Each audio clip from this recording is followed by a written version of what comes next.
আসসালামু আলাইকুম রহমতুল্লাহ। আজকে আপনাদেরকে দেখাবো যে তেলের ক্রাইসিসের মধ্যেও আমাদের একটি পাম্প কিভাবে তেল দিয়েছিল। এটা হচ্ছে চাঁদপুর জেলার মতলব দক্ষিণ থানার অন্যতম একটি পাম্প কাজলী হল। কাজলী হলের এখানে যে পাম্পটা আছে কাজলী পাম্প। এই পাম্প থেকে আমরা সবসময় তেল পাইছি। ক্রাইসিসের সময় কিন্তু ওনারা যথেষ্ট চেষ্টা করছে ৩০০-৫০০ টাকার তেল দেওয়ার জন্য।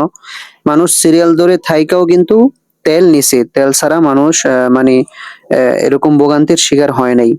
তো আমি একেবারে যখন ক্রাইসিস শেষ পর্যায়ে যে মোটামুটি ক্রাইসিস কাইটা গেছে, ওই সময় কিন্তু তেল আনতে গিয়েছিলাম। তো আপনাদেরকে দেখাবো যে ওরা কি তেল পুরাটাই দেয়, ট্যাঙ্কি ফুল দেয় না ট্যাঙ্কি অর্ধেক করে তেল দেয়। শুধু এইমাত্র এই পাম্পটাই যে এরকম একটা পাম্প যে ওরা মানে ক্রাইসিস এর সময় কিন্তু মানুষের সাথে দুর্নীতি করে নাই। করে নাই বলতে যে এরকম না যে কোনো টাকা বেশি নিছে অথবা এরকম কিছু। ওরা ক্রাইসিস এর সময়ও তেল দিয়ে গেছে। তো একেবারে ক্রাইসিস শেষ পর্যায়ে কিন্তু আমি তেল আনতে গেছি যখন ক্রাইসিস মোটামুটি কাইটা উঠছে, সকলকে তেল দেওয়া শুরু করছে। তা আমি যখন যাই তখন সিরিয়াল খুব কম আছিল একেবারে। সিরিয়াল ছিল একজন, আমার সামনে শুধু একজন ছিল, ১ থেকে ২ জন, হ্যাঁ? এর মধ্যেই আর কোনো মানুষ ছিল না। একেবারে ক্রাইসিস কমের ভিতরে আমি তেলটা আনছি এবং ফুল ট্যাঙ্কি তেল দিছি। যে যতটুক চাইছে ১,০০০, ১,৫০০, ২,০০০ টাকার তেল ওরা কিন্তু সম্পূর্ণ তেলটাই দিছে। তো এই পাম্পটাই দুর্নীতি করে নাই এই দিক থেকে বলতে গেলে। এবং টাকা পয়সা ওইটা ভিন্ন হিসাব। দাম বাড়াইছে সরকার, ওইটাও ভিন্ন হিসাব। তবে সব দিক থেকে চিন্তা করলে উত্তরের যে পাম্প, হ্যাঁ, ওই সোলেমান পাম্প, ওইটা থেকে এই মতলবের এই দক্ষিণের পাম্পটা কিন্তু অনেক ভালো। এই মালিকটা যথেষ্ট চেষ্টা করছে। মালিক কিন্তু একবার জেলেও গেছিল।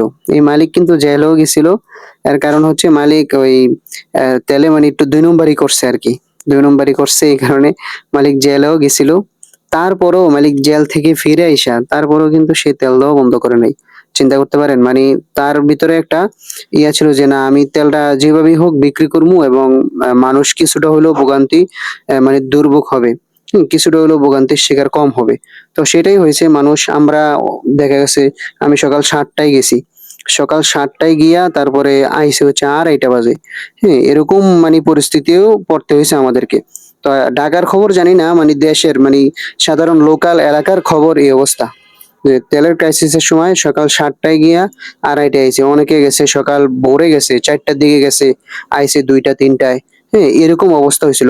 লাইনের পর লাইন, ঘন্টার পর ঘন্টা দাঁড়াইয়া থাকতে হইছে, বইয়া থাকতে হইছে। এরকম অবস্থায়ও কিন্তু তেল দেওয়া মিস করে নাই। ৩০০ টাকা আর ৫০০ টাকার করে তেল দিছে। তো ওই সময়েও উনি একটা আন্তরিকতা দেখাইছে। আর এখন যে তেল আনতে যাইতেছি এটা একেবারে শেষ লগ্নে, একেবারে এখন ক্রাইসিস নাই। ক্রাইসিসটা অনেকটাই কমে গেছে। এই পর্যায়ে কিন্তু তেলটা আনতে গেছি। হয়তো ভিডিওটা আপলোড করা হয় নাই। তো আজকে ভিডিওটা আপলোড করবো আরকি। তো এ কারণে বিপদে যে আপনার পাশে থাকবে, বিপদে যে আপনার সঙ্গী হবে, কাছে থাকবে, তাকে কিন্তু স্মরণ করা উচিত আসলে। সে হয়তোবা খারাপ হোক, এটা তার ব্যক্তিগত বিষয় হইতে পারে। হ্যাঁ? তো বিপদে এই ব্যক্তিটা কিন্তু আমাদের পাশে ছিল। এই ব্যক্তিটা আমাদের কাছে ছিল। হ্যাঁ? সে আমাদেরকে তেল দিয়ে হেল্প করছে। যত বাইকাররা ছিল সকল বাইকারদেরকে। এমনকি আপনারা জানলে অবাক হবেন যে উত্তর থেকেও অনেক মানুষ আইসা এখানে তেল নিছে। অনেক দূর স্থান থেকে অনেক দূর থেকে এই কাজলিতে আইসা তেল নিয়ে গেছে সিরিয়াল দিয়ে দিয়া। কারণ এখানে তেল দিতেছে অন্যান্য কোনো চাঁদপুর এমন ভিআইপি জায়গা ওইখানেও তেল দেয় না। যখন এখানে তেল দিছে তখন ওইখানেও কিন্তু তেল দেয় না। তো এত ভিআইপি জায়গায়ও তেল দেয় না কিন্তু ওই গ্রামের একটি ছোটখাটো একটি পাম্পের ভিতরে কিন্তু কন্টিনিউ তেল দিয়ে গেছে। তো এই বিষয়টা আসলে মানতে হয় যে না, লোকটার ভিতরে মানবিকতা ছিল। যদিও সে দুর্নীতি করছে, যাই করছে, সে তেল দিয়ে গেছে। এই দেখেন আজকে পাম্পে আসছি, পাম্পের ভিতরে কোনো সিরিয়াল নাই। সিরিয়াল ছাড়া তেল নিতে হচ্ছে একেবারে ফ্রিলি। সবসময় আমরা যেভাবে তেল নিতাম ওইভাবে কিন্তু তেলটা নিতে পারছি। মাত্র আমার সামনে শুধু একজন ছিল। একজন, হ্যাঁ, সামনে, হ্যাঁ, এই যে দেখেন একজন ছিল, ওনাকে তেল দিতেছে। তারপরে কিন্তু আমি তেলটা লইছি আরকি। তো এ হচ্ছে বিষয়। এ কারণে বিপদে যে আপনার পাশে থাকবে অবশ্যই তাকে স্মরণ করা উচিত। হ্যাঁ? সে যদি আপনার শত্রুও হয়, বিপদে যদি সে আপনার পাশে পান তাকে, আর যে আপনার বন্ধু হয় বিপদে পাশে পান না, তাহলে তো ওই বন্ধু দরকার নাই। এ কারণে যে শত্রু সে যদি বিপদে পাশে থাকে তাহলে অবশ্যই তাকে আপনি সাপোর্ট করবেন। অবশ্যই তার প্রতি একটা শ্রদ্ধা রাখবেন। এই কারণে কাজলিকে অসংখ্য ধন্যবাদ যে তারা বিপদের সময়ও মানুষকে তেল দিয়া সহযোগিতা করছে। এটার জন্য কাজলি পাম্পকে এবং কাজলি পাম্পের যে মালিক আছে, স্টাফ আছে, ওনাদেরকে অসংখ্য ধন্যবাদ জানাই। তবে আমাদের বাঙালিদের কিছু খাসলত আছে যে আমাদের বাঙালিরা কি করে, মানে ওরা হচ্ছে বাঙালিদের কারণেই মূলত এই আমাদের কারণেই হচ্ছে তেলের এই ক্রাইসিসটা শুরু হয়। আমরা কি করছি, যখনই শুনছি যে হরমুজ প্রণালী দিয়ে জাহাজ আসতে দেয় না এরকম অবস্থা, তখনই বাঙালিরা কি করছে, মানে তেলের পাম্পে যে একটা বিল লাগাইছে। বিল লাগানোর পরে ওরা পাম্প মালিকরা চিন্তা করছে যে এই ঠেলায় দামটা বাড়ানো দরকার। হ্যাঁ, তো এরকম একটা পরিস্থিতিতে কিন্তু দামটা বেড়ে গেছে 20 টাকা। যেখানে ছিল 120 টাকা সেখানে হয়ে গেছে 140 টাকা।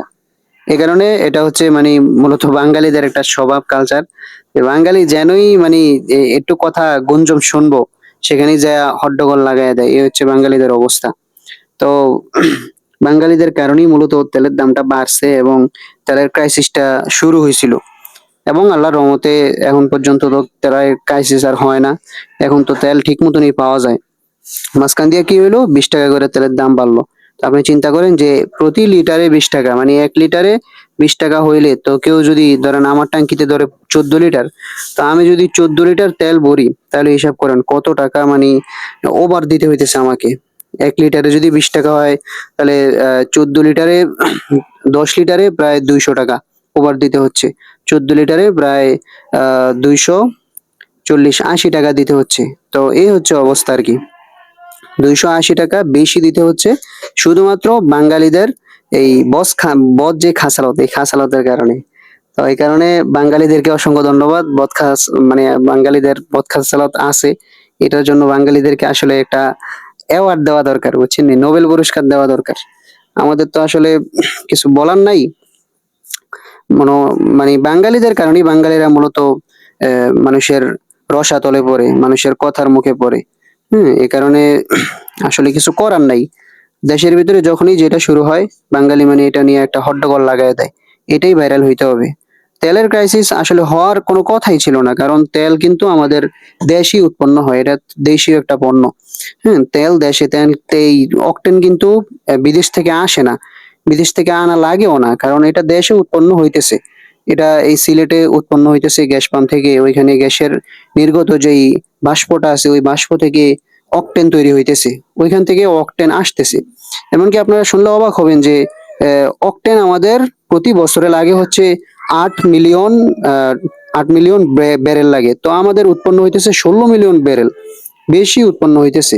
তারপর ক্রাইসিস। তো বাঙালিদেরকে অসংখ্য ধন্যবাদ যে বাঙালিরা সবসময় বাঁশ খাওয়ার জন্য রেডি থাকে।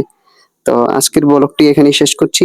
ভালো থাকবেন, সুস্থ থাকবেন, সবাই সবার প্রতি কেয়ারিং হবেন। আসসালামু আলাইকুম ওয়া রাহমাতুল্লাহি ওয়া বারাকাতুহু।